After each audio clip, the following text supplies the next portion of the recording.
इमरान साहब कोई इला बहाना नहीं चलेगा, मिनिस्टर कहेगा पैसे नहीं दे सकता, वो फाइनेंस मिनिस्टर उस पर कंटेम्प्ट लगेगी। ये राना कहे कि मैं रेंजर नहीं दे सकता, फलां कहे मैं पुलिस नहीं दे सकता, फलां कहे कुछ, और डिफाई करते हैं ओपनली, कहते हैं कि हम नहीं कर सकते। उनको भी होगी पर वजीर आजम को बिल्कुल होगी। The buck stops at the prime minister, और प्राइम मिनिस्टर एक डिस्क्वालीफाई हो चुका है और 5 साल के लिए नाअहल हो चुका है। इस मौजूद पर बात करते हैं, इसके लिए हमारे साथ मौजूद हैं पाकिस्तान के नामवर तरीन सीनियर तरीन कानूनदानों में से एक है, बुकला तहरीक के सबसे इम्पोर्टेंट लीडर जनाब एतजाज़ अहसन हमारे साथ मौजूद है। बहुत बहुत शुक्रिया एतजाज़ अहसन साहब। ये बात तो अब साबित हो गई है कि वफाकी हुकूमत हो और या खैबर पख्तूनख्वा की हुकूमत हो, उन्होंने सुप्रीम कोर्ट ऑफ पाकिस्तान के 2 टोक हुक्म को सुना अनसुना कर दिया है। किसी भी सूरत में इस हुक्म पे अमल दरामद का कोई असर हमें नज़र नहीं आ रहा, माँ सिवाय इसके कि इलेक्शन कमीशन ने पंजाब का शेड्यूल जारी कर दिया है। ये सूरत हाल यकीनन इस बात की का इशारा है कि इस हुक्म पे अमल दरामद तो नहीं हो रहा। जी बिल्कुल, और सिर्फ ये नहीं कि अमल दरामद नहीं हो रहा, वो जो गवर्नर साहब है कि खैबर पख्तूनख्वा का, वो तो लगता है कि मजाक उड़ा रहा है, वो तो मस्ती उड़ा रहा है। जिस लहजे में वो बात करता है सुप्रीम कोर्ट की, उनको ये इल्म नहीं है या उनको वो जैसे खलास ने कहा उनको सत्वते खुर्शीद शमशीद पे घमंड बहुत, उन्हें शकोह कलम का नहीं है अंदाजा। उस सत्वत शमशीर पे घमंड करने वाले ये हैं, और शकोह कलम जो कलम जिस कलम से स्याही, जिसकी स्याही से सुप्रीम कोर्ट के फैसले होते हैं, चीफ जस्टिस ने फैसला जो किया है, मेजॉरिटी का फैसला जो है 5 मेंबर बेंच, वो ना 7 मेंबर बेंच का फैसला है, वो सिंपल मेजॉरिटी अमंग 3 with 3 जजेस अगेंस्ट 2, वो बिल्कुल इन्फोर्स होगा, 100% इन्फोर्स होगा। तो एतजाज़ साहब, इसमें इम्पॉर्टेंट बात यह है कि ये बात अब वाज़े हो गई है। एक जानिब हुकूमत ने तो कह दिया है कि हम नहीं कर रहे, खैबर पख्तूनख्वा के गवर्नर ने कह दिया है हम नहीं कर रहे, लेकिन इस पर इलेक्शन कमीशन का एक शेड्यूल आ गया है, लेकिन इस पर कार्रवाई कब शुरू होगी? कि गो के ये आया हो चुका है कि ये इस पर अमल दरामद नहीं होगा, लेकिन सुप्रीम कोर्ट कब इस पर एक्शन लेगी, या उसकी तवज्जो तलब कराई जाएगी, या कोई तौहीन अदालत की दरख्वास्त दायर होगी? अगली अदालती कार्रवाई इस सिलसिले में क्या होगी? इसमें हो तो सकती है कि सुप्रीम कोर्ट खुद इसमें इनिशिएटिव ले, उसको मालूम हो रहा हो कि ये उस ऑर्डर को सबवर्ट करने की तरफ चले हैं। आफ्टर ऑल यही जजेस थे जिन्होंने रात को 12 बजे तो इस पे बड़े मुतमईन थे, नून वाले और राना सनाउल्लाह साहब, के ये जो है बड़ा उन्होंने अच्छा काम किया, आइन को इन्फोर्स किया, वो यही जजेस थे। अब उनको चाहिए, बिल्कुल ये चाहिए कि इसको इन्फोर्स कराएं, वो तलब कर लें, जिसको तलब करेंगे। गवर्नर भी फ्रंटियर का तलब वो कर लिया जिस दिन जाके खड़ा होगा सामने। मैं तो कहता हूं कि अगर सारा मामला उस दिन मियां नवाज शरीफ को तलब कर लिया गया होता सुप्रीम कोर्ट ने, जिस दिन वो लाहौर, इस्लामाबाद से लाहौर गए हैं जाती उम्रा, और वो कहते गए रास्ते में मुझे क्यों निकाला, और वो उनकी जो सारी वो थी, अगर वहाँ जाती उम्रा पहुंचने पर वो डिप्टी रजिस्ट्रार जुडिशियल लाहौर की ब्रांच का, लाहौर की बेंच का, लाहौर की सीट का, वो खड़ा होता है एक परवाना लेके कि सुबह 11 बजे आपको तलब कर लिया गया है जी इस्लामाबाद में, कि आप ये क्यों कह रहे हैं कि क्यों निकाला, और ये 5 लोग, ये 5 बंदे, वो 5 बंदे इंतजार कर रहे हैं आपका। मियाँ साहब ने पहले दिन ही पेश हो जाना था, उसके बाद किसी ने कोई बात ही नहीं करनी थी, और मियाँ साहब ने भी कहना था जी मेरे से जरा गलती हो गई है, और ये अब वो बाहर बैठ के तो हर चीज कह सकते हैं। और मरियम को अब वो इतना आगे चली गई है मामला कि मरियम जी भी लगा के तस्वीरें सुप्रीम कोर्ट के जजेस की, हाजिर मौजूद सुप्रीम कोर्ट के जजेस भी जिन्होंने कल चीफ जस्टिस बनना है, उनके भी और वो जो मर्जी ये कहती हैं, ये कब तक बर्दाश्त करेगा सुप्रीम कोर्ट? मैं समझता हूँ कि ज्यादा बर्दाश्त नहीं होगी। और तो इसको एतजाज साहब, क्या इसमें कोई हम पैरेलल ड्रॉ कर सकते हैं? 2012 का केस है जब सुप्रीम कोर्ट ऑफ पाकिस्तान ने यूसुफ रज़ा गिलानी, उस वक्त के वज़ीर आज़म को जब एक चिट्ठी लिखने को कहा था स्विट्ज़रलैंड, और वो नहीं हुई थी, उस पर उन पर तौहीन अदालत की कार्रवाई हुई और फिर उनको सज़ा हुई और उसके बाद वो 5 साल के लिए नाअहल हो गए, वज़ीर आज़म वो नहीं रहे।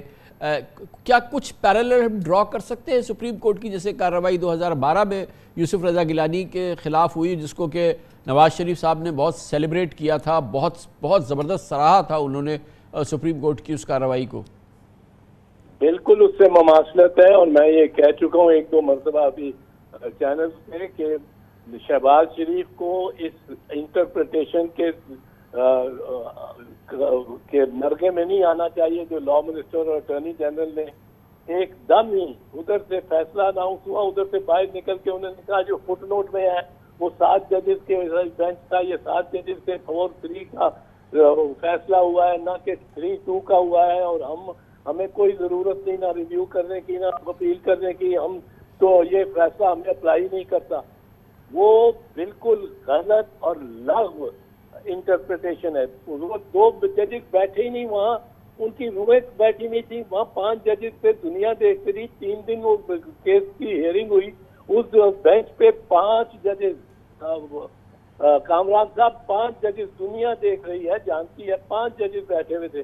और जब चीफ जस्टिस साहब ने पहला जुमला ही कहा कि this judgement by a majority of 3-2, तो उस वक्त भी किसी जज ने प्रोटेस्ट नहीं किया कि जी हम तो साथ में बैठे हुए, आपको नजर नहीं आ रहे 2। अब यूं तो ये सुप्रीम कोर्ट में प्रॉक्सी तो नहीं लगती कि मैं जज हूँ और कराची में बैठा हूँ और इस्लामाबाद में बेंच पे बैठे हुए एक अपने फाजिल साथी जज को कहूँ, ब्रदर जज को कि अब मेरा भी वोट डाल देना यार, अगर जरा जरूरत हुई तो मेरा भी वोट, अपना केस जो तुम सुन रहे हो डाल देना इधर से उधर। ये नहीं होता। मैं इतना, मेरा लंबा करियर है, 55 साल हो गए इस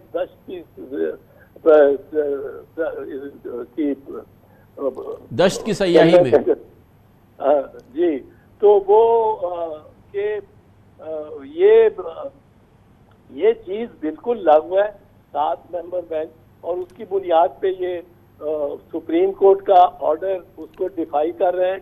लेकिन एतजाज साहब, आपने शायद नोटिस किया हो या ना किया हो, लेकिन अब लग रहा है कि जो इब्तिदाई तशरीह दी वज़ीर क़ानून ने या अटॉर्नी जनरल ने इस केस के फैसले के हवाले से, अब शायद उस पर बैक ट्रैकिंग, बैक पैडिंग हो रही है, क्योंकि कल आज़म नज़ीर तारड़ साहब ने एक प्रेस कॉन्फ्रेंस में कहा कि दरअसल हमारे पास पैसे नहीं हैं, इसमें वज़ारत ख़जाना के पास वज़ारत दिफ़ा अपनी ज़िम्मेदारी नहीं कर सकती, वज़ारत दाखिला ये नहीं कर सकती। तो अब उन्होंने वो 4-2 वाली बात नहीं की, अब तो वो इस पर आ गए। ये बात उन्होंने की है कि इस पे अमल दरामद नामुमकिन है, हम इस पे अमल दरामद नहीं कर सकते। आधा इलेक्शन डिजिटल मरदमशुमारी पर हो, आधा गैर डिजिटल हो। अब वो टेक्निकल बातों पर आ गए। कल उन्होंने जो बात की, लगता ये है कि अब वो ये बात दोहराना नहीं चाहते, गोया कि मामला अब इलेक्शन अब आ गया है फैसले पर, जिसको कि हुकूमत भी जाहिर है तस्लीम कर रही है, और अब उसके लिए ये हीले बहाने इस्तेमाल किए जा रहे हैं। कामरान साहब, कोई हीला बहाना नहीं चलेगा। जो कहेगा कि मैं पैसे नहीं दे सकता, जो फाइनेंस मिनिस्टर कहेगा पैसे नहीं दे सकता, वो फाइनेंस मिनिस्टर उस पर कंटेम्प्ट लगेगी। जो कहेगा कि मैं नफरी नहीं दे सकता, मैं रेंजर्स नहीं दे सकता, ये राना कहे कि मैं रेंजर्स नहीं दे सकता, फलां कहे मैं पुलिस नहीं दे सकता, फलां कहे कुछ, ये इस फैसले पे अमल करना ही एक सीधा रास्ता है अब पाकिस्तान की कौम को उलझन से निकालने के लिए, और इसको कंफ्यूजन में ना डालें। हर आदमी कसी भी कमान है। ये पुलिस वाले भी टेंस हुए हैं, जिस तरह इन्होंने अली बिलाल को की पिटाई की है, ये भी टेंस हुए हुए हैं, ये भी मतलब पागलपन के दहलीज पे बैठे हुए हैं, और इन्होंने पागलपन जो दिखाया किया, इनको गिरफ्तार भी होना चाहिए। तो मैं इसके साथ ये अर्ज करना चाहता हूँ कि ये अर्ज कर देना चाहता हूँ कि सुप्रीम कोर्ट के फैसले को कोई उसको मुस्तरद नहीं कर सकता। कोई ऐसा नहीं कह सकता कि मैं इस पे अमल नहीं कर सकता हूँ। इस पे अमल होना है, और जितने पैसे मांगने हैं इस तारीख पे शेड्यूल के मुताबिक इलेक्शन कराने के लिए चीफ इलेक्शन कमिश्नर ने उतने इनको देने पड़ने हैं, और ये इससे कोई मफद नहीं है, कोई मफद तो इसमें एक चीज़ और इम्पॉर्टेंट डेवलपमेंट है कि इलेक्शन कमीशन ने अब बराह रास्त इन चीज़ों को क्लब कर दिया है जिनका ताल्लुक वफाकी इदारों से है, और अब उन्होंने बराह रास्त वज़ीर आज़म को इसमें इन्वोक किया है और कहा है कि वज़ीर आज़म जो है वो आइन की शेख 220 पे और सुप्रीम कोर्ट के फैसले पे अमल कराएं और इन तमाम इदारों से कहें कि वो मावनत करें। गोया कि अब इस सिलसिले में पार्टी जो है वो बराह रास्त सारी जिम्मेदारी जो है वो वज़ीर आज़म पर है। अमल होता है तो वज़ीर आज़म कर रहे हैं, और अगर नहीं होता तो अगर उसकी कोई सज़ा सुप्रीम कोर्ट तजवीज़ करती है तो वो वज़ीर आज़म को मिलेगी।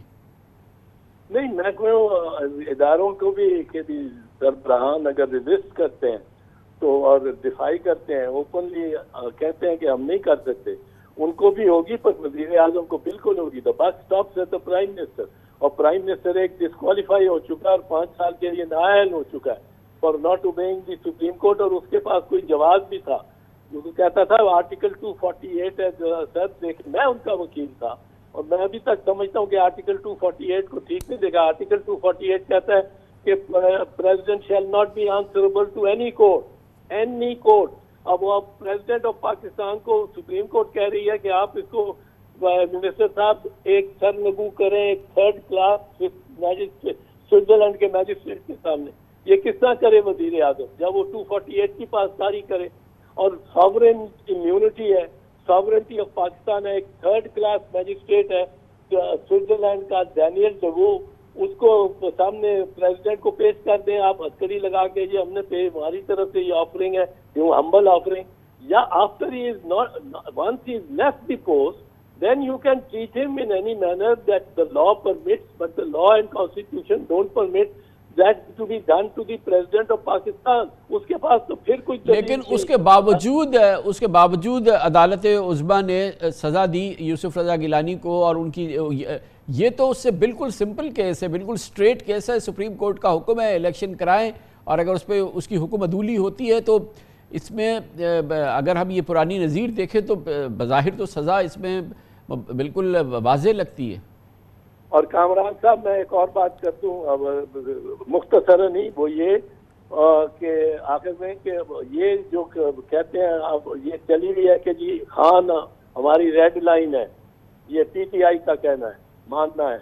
मैं समझता हूं कि नून लीग वालों के लिए बजा तौर पे मियां नवाज और मरियम रेड लाइन होने चाहिए, और उनको इनमें से किसी को कुछ भी आंच भी पहुंची, कुछ फिजिकली कोई हमला हो गया, कुछ हो गया, तो पाकिस्तान में लोग बहुत से ऐसे हैं जो पागल हो जाएंगे। और वो तो बीबी की जब शहीद हुई तो आसिफ जरदारी ने तीसरे दिन तो तीजे पे तीसरा जो होता है उनका, उस दिन कह दिया पाकिस्तान खपे, तो एक ब्रेक्स लग गई उसको सडनली, और वो उन्होंने बचाया, वरना यहाँ पागलपन होगा। और इसी तरह बिलावल और